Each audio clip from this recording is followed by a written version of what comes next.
नमस्कार छात्रों। आज कक्षा 7वीं में निर्धारित एक पाठ्य पुस्तक बसंत भाग 2 की एक कविता पढ़ेंगे। कविता का शीर्षक है शाम एक किसान। कविता प्राकृतिक सौंदर्य का बहुत सुंदर रूप प्रस्तुत कर रही है। सबसे पहले कविता का हम सस्वर वाचन करेंगे। आकाश का साफा बांधकर सूरज की चीलम खींचता, बैठा है पहाड़, घुटनों पर पड़ी है नदी चादर सी।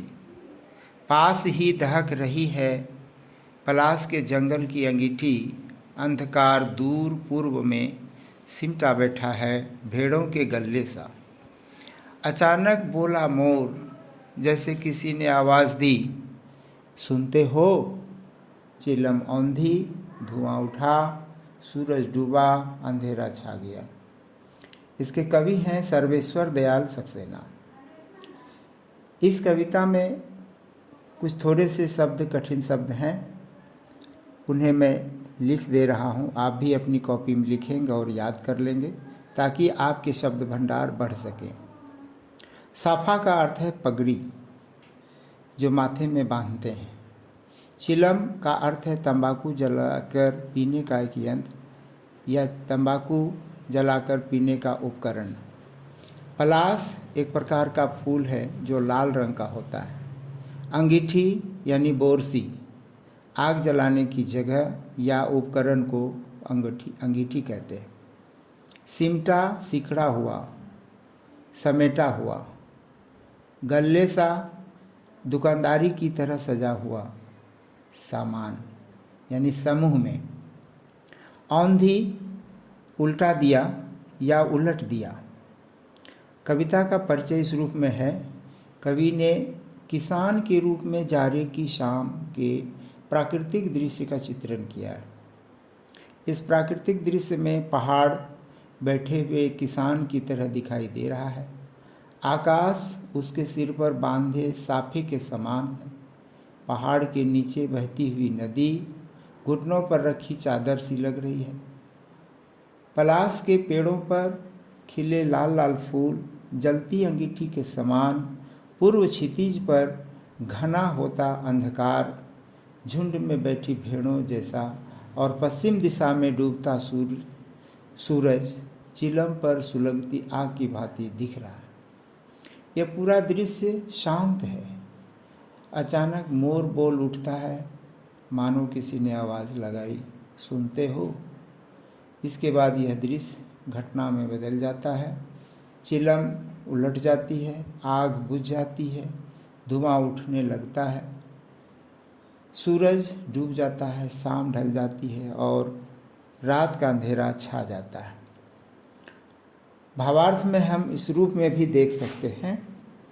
कवि जाड़े के मौसम में शाम के समय प्राकृतिक सौंदर्य का आनंद लेते हुए पहाड़ को देखता है तो वह उसे एक किसान की भांति दिखाई देता है। उसके ऊपर का आकाश ऐसे लगता है जैसे उसने साफा बांधा हो और चरणों में बहती हुई नदी घुटनों पर रखी चादर के समान दिखाई पड़ती है। पलाश के लाल लाल फूल जंगल में जलती अंगीठी के समान प्रतीत होते हैं।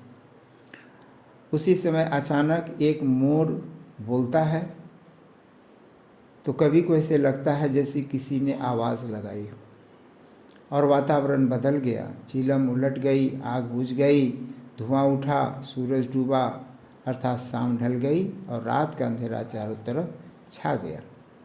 ये थे इनके भावार्थ। अब इनको हम कुछ छोटे छोटे सवालों के माध्यम से समझ लें।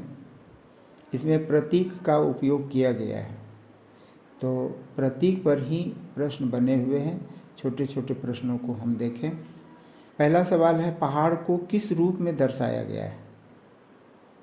उत्तर होगा पहाड़ को किसान के रूप में दर्शाया गया है।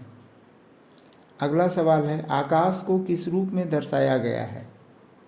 इसका उत्तर है आकाश को किसान के माथे पर साफा के रूप में दर्शाया गया है, पगड़ी के रूप में दर्शाया गया है। पहाड़ के चरणों में बहती नदी किस रूप में दिखाई गई है?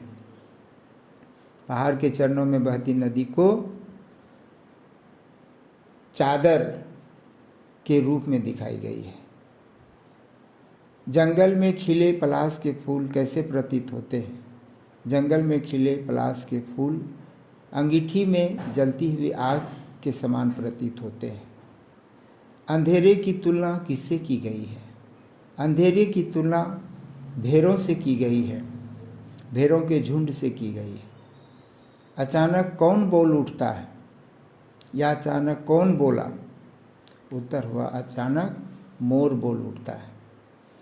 किस मौसम की शाम का वर्णन किया गया है? इस कविता में किस मौसम की शाम का वर्णन किया गया है?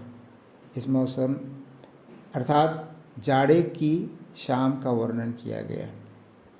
सूरज डूबते ही क्या होता है या क्या हुआ? सूरज डूबते ही अंधेरा छा गया।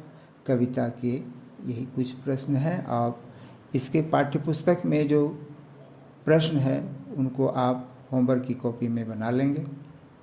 धन्यवाद।